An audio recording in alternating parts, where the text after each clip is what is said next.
this is a new generational idea of crossing over sports. You're talking about Pep Guardiola. You've been with Alex Cora. You've been with Gerard Mayo. You've been everywhere. And that is a perfect example of something.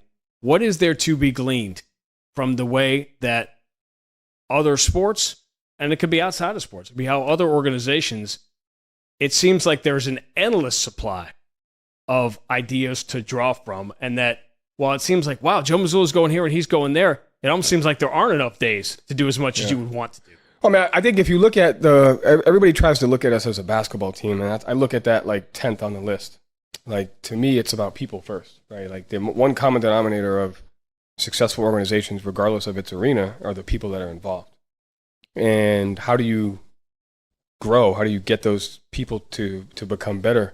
We had an interesting one the other day. We had Disney here, and it was really cool going through this facility as if it was a theme park, because their psychological messaging within a theme park is like second to none. That's what my brother does for a living, so I know all about even that. down to like the smells of the certain areas of the park can get you cookie dough. Right? Smells like cookie dough down there. So we had a fun time going through and comparing it to like a theme park, and like, how can we make this facility, because that's really what it comes down to. It's like, can you cultivate the environment around you to breed greatness and success, and like, can you do that? Obviously, you have to do that with the people, but you could do it psychologically, mentally, emotionally, spiritually, physically. Like, there's just a bunch of avenues to go in. So if you keep the common denominator as people and figure out how to grow, get better, connect, the other stuff is kind of really easy. And like I said this, we're the best people here. Like, we have the best players, talent-wise, but also character-wise. They you couldn't have asked for a better opportunity as a coaching staff. And then we have the best people in the organization that take pride in their job. And that goes back to our first question of like, we take pride in it because of the people that came before us. So are you going to turn this place into a theme park? I mean, you'd be surprised. Trust me on what I say. There's a lot of limitations because we're in the middle of a city on the 5th floor. But if I had my chance, this place would look. I love it. I would change it every other day. Listen, you just talked about the people that came before you, and I know you've got a connection. Like, literally, you've touched him, Red Auerbach. Sean has. I did not have that ability. He passed away before I started here. But take us through that relationship of you meeting him back in the day. You went to a few of his camps. Yeah. And then you've literally tried to pull some of the way he coached and his philosophies organizationally, not only just with the team, but organizationally, and pull them into what you do on a daily basis. Yeah, I mean, at the time, like, I probably shook his hand once a summer. That's once more than a lot of people did. But he would always come to the camps, and I think it was Brandeis University. If you walk in and you go up the steps, there's 3 courts on the top floor, and he would sit on court 1 underneath the basket, and he would watch all the games in the afternoon. And, he spoke to the people from time to time. But if you ever listen to him, it just comes down to, how do you manage talent? How do you manage success? How do you build a competitive, process-oriented mindset towards greatness, right? And I think that's kind of what we're all after, and him and the players, and even in the 80s, like I said, every team has embodied Celtic basketball, and that was another huge thing, was connecting. I don't want to say reconnecting, because I don't ever think there was a disconnect, but just like doubling down on the identity to the city. I think Drew mentioned that in one of his interviews about like, we kind of play like the city, and like, that's the goal. Like, you got to be can we swear on this?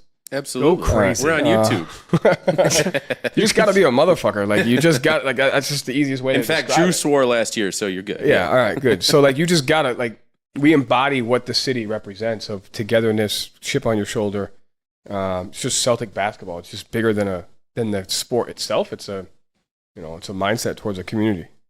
You wanted to do that, like, going into last season. You made it very clear to the staff, to the team. Why? Like, why was that so important, and how did it help? Because I think that's the recipe to success. Is I kind of learned it. I learned it studying the championship teams here over the years, but I felt it the year my college team went to the Final Four. Like, we didn't become a great team until we started playing something bigger than ourselves, and until we built a connection to the state of West Virginia and kind of took on that personality. Like, when we started to embody that, we took it to a different level, and I kind of saw it on a smaller scale.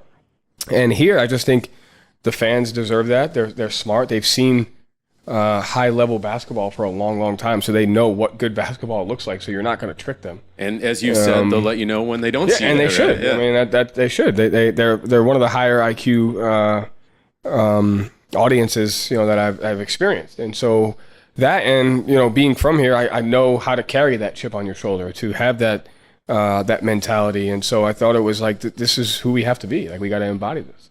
We talked a lot last year about this, you studying teams that have won championships. And studying teams that have lost. Right.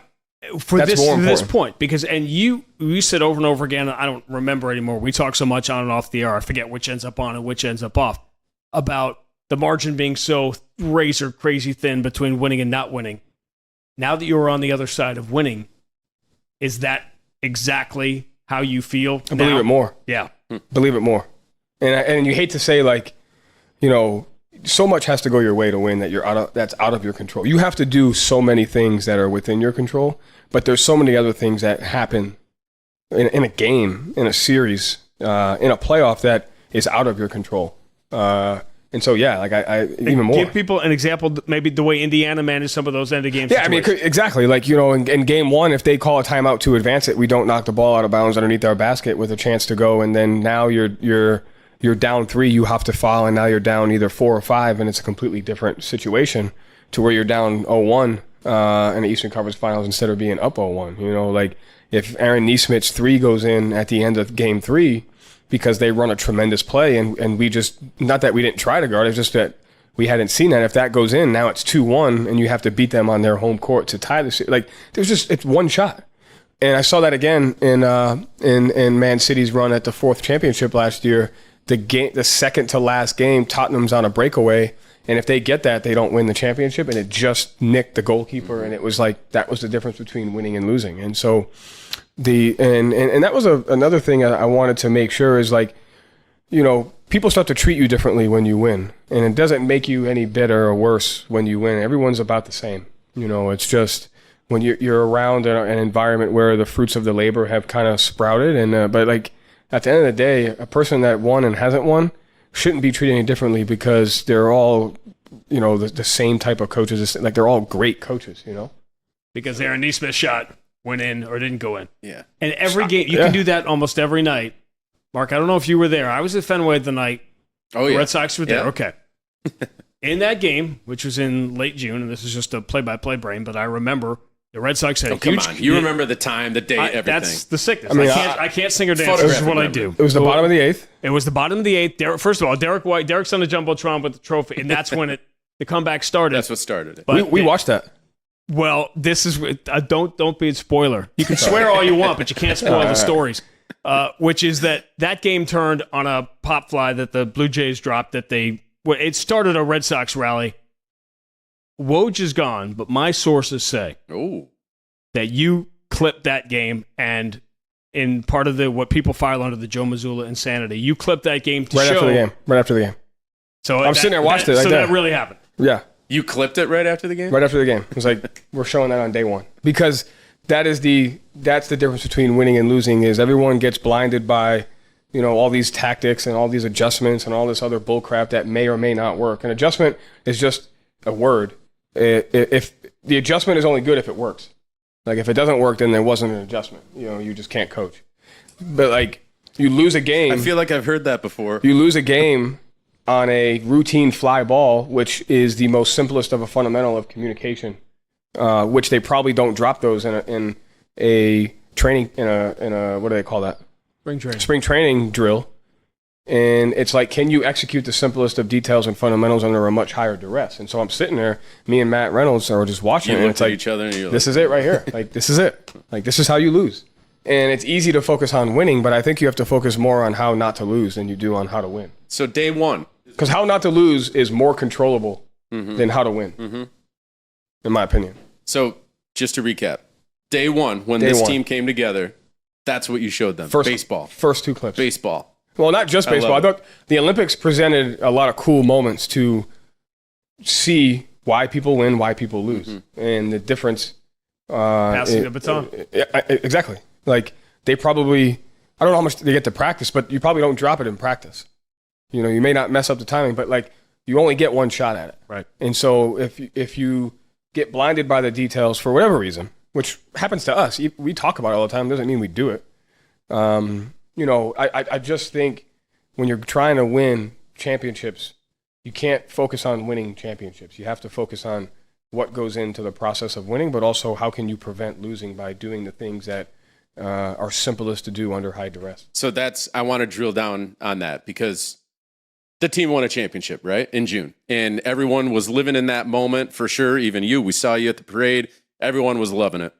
But it felt like a couple days later, like within 48 hours, the page was turned. Yeah, the page was turned and you were preparing for this season. And then now you have to get everyone else's minds to buy into that of forget what happened. We're only looking at what we're looking at moving forward. So what's your process, Ben? Don't forget. Just don't stay attached. Okay. Because you don't want to forget. Because there's a lot of things that we did well that we have to replicate. We have to replicate the hunger and the desire to win, which I think is a choice. So you don't want to forget it. You just can't stay attached to it. And I think that's the difference of a success or a failure. If you stay too attached, to a win or a loss or a result in general, then it blinds the future. And so don't forget it, but don't stay attached to it. So how have you, like, what's your process been of getting everyone to buy into that and understand it and kind of wrap their arms around that during camp and before the season? We're recording this before the season starts, just so everyone knows. For the coaches, it was like, we're not wearing any gear from last year. Like, that's just the simplest of things. I just don't want to see that. Burn anymore. it. Yeah, like, keep it at home. Just don't bring it into the facility. Like, that doesn't help. That's like a psychologically messaging that can keep you attached to the past. Like, if you put on that shirt from last year, you're automatically attached to the past for the rest of the day. Like, psychologically, there's nothing you can do to change it. That's so harmful. I couldn't tell the players to do it, but I definitely told the staff. You probably could have, but would they have? I wouldn't. I mean, that wouldn't go well for me. And then other than that, you just chip away at it. Just continue to, again, focus on the details under high duress and replicate an environment where that's the most important thing. Humility, right? And how do you, in talking about people and characters in an organization, humility doesn't seem like something you can teach, but it seems like something you can learn. I mean, you're never, it's something that you're striving for that you're never going to get, because I think we're just, human, we're prideful by nature, right? So I think that's just kind of how we are. So it's something that I think you'll never attain, but it's the pursuit of humility that you're going after. I think the moment you, say, I'm humble, you're kind of like, You're no longer humble. You're no longer humble anymore, right? So I think it's like having an understanding of, humbly speaking, knowing that, I say this with all humility. It's like, So like, do you? You don't. I think it's the pursuit that you're trying to go after, knowing that you have there's an inner pride there that you have to battle every day, and you're just trying to go after humility. Real quick before we wrap, and I've got a little game that we're going to play before we let you go. But one last question. I asked you a few weeks ago about a new season being a new entity and like how you wrap your mind around that. And basically you said circumstances change, right? Like it's the same team for the most part that's coming back here with the Celtics, but the circumstances that surround the team are totally different from last year. So can you explain that a little bit to the fan base of like how you see that? I mean, they'll change tactically, you envision the league taking on different trends tactically, so you have to adjust to that. There's always 2 or 3 trends that like develop throughout the course of the league that you try to stay a half a step ahead, but how quickly can you get up to that trend, whether it's on offense or defense? And then just like the ball bouncing your way. I mean, there's a difference between starting out 5-0 and starting out 2-2. There's a difference. Like, as the season goes, it'll determine how we have to respond to our environment. The key is staying open-minded to knowing that our environment is ever changing, and we have to change. We have to change with it. Teams have changed. And right? teams, literally personnel has changed. So it's going to be a different approach. All right, we're gonna play a quick one here, and this is called No Context Quotes. So I'm gonna read off some of your quotes, and you just give us some of the context around them. Okay, all right. This should be funny. We'll start off with the easy one. Nobody cares. No one. Right. I mean, isn't that perfect for what you want this year to be? And nobody cares. So my favorite book in the Bible is Ecclesiastes, right? And it talks a lot about duality, right? Like it talks a lot about like what you do is the most important thing, and it doesn't matter at all. That to me is what we do. Like we wake up every day. We have to do it because it's the most important thing. But no one really cares. Like, that's it. Like, it's There's just our done. context. Like, you ever go to a funeral? People can't stop telling. People yeah. can't stop telling jokes at a funeral. You know what I mean? Like you're there. The guy's dead, but like you know, like a week later, like you can't do anything about it. You're saying right? nobody cares. Yeah, like I'll remember that. That's how I look at it. I'm in that casket. All right. A short eulogy when they asked Joe to do it one day. All right, next one. I'm always up to get knocked out. Yeah.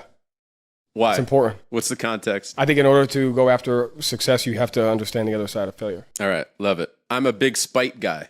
Oh, that's a huge weakness of mine. Why? I don't know. I got to work on that. That's how I know I'm not humble, because I'm Some spiteful. might say it's a strength.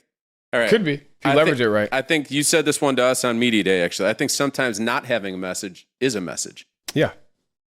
Why? Just shows that you don't have a predetermined perspective on how you're going to go about a situation. I happened to be around when you said this one as well. This was about running a marathon. I would just go until I die. Yeah. That's important. Just go until you die. It's I one mean, or the to me, other. it's the idea of like, it's easy to put limitations on yourself. I think we spend more time putting limitations on ourselves physiologically, psychologically, than they're actually there. Particularly when you were the one who crossed the finish line first. Theoretically. Yeah. All right, couple more. We're all villains in someone's eyes. Where did that one come from?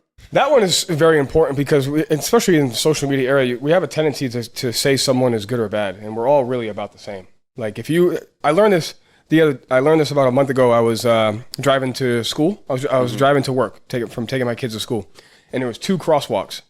I wasn't paying attention driving, so I missed the first crosswalk. Were you texting? Probably.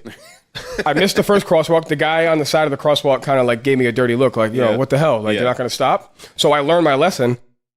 2 lights later, I stop at the crosswalk and someone else didn't, and that person deemed me a good person. And they were like, oh, see, like, gave me a look of like... It was a matter of like 2 minutes? Yeah, like, oh, you stopped, and like, you're a better person than that guy that didn't stop. And I was sitting there, and I was like, 2 minutes ago, that guy wanted to kill me. I could have like hurt someone physically, and now I'm getting deemed. So like, we're all really about the same.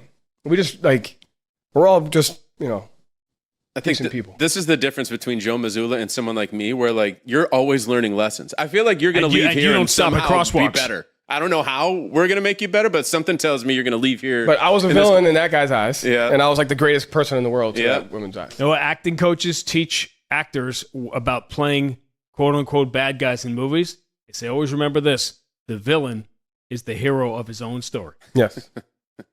All right, last one before we let you go. There's no fouls in a war. You either win or you die. Yeah, it's pretty simple. Where did it come from, though? I have no idea. You don't know. That was a playoff game. And why did you deliver that to your basketball team, who was not in a literal war, but in a physical war, I guess you could say? I guess it's a good thing they won. Yeah. Jalen gave that one, didn't he? Yeah, the Celtics would be in trouble if they didn't. I think we were at halftime, and like we were complaining about a call, and I was just like, I just kind of lost it for a second. I was just like, dude, you can't get fouled. Like, you just can't get fouled right now. We just don't have time to get fouled. Just like, just can't do it. All right. Now, we've got some context around no context quotes from Joe Mazzulla. Yeah. We appreciate the time. Thank you for coming on, man. Good luck this season. As we said, we're recording this a little bit before the opening night, so enjoy the rings. Enjoy the banners going up. I know you're not going to enjoy it, but congratulations. And I will that. That will probably. That's when it'll hit me. Okay. Like, you know, because you walk in that arena every game day and you see all those things just staring at you. Like, so I think that'll hit different than most things. Yeah. At least you guys practiced already here, right? Yeah. Yeah. That's important. It's all psychological. I can't wait to come back here and see a theme park built. So thank you again, Joe. Good luck. Thanks, guys.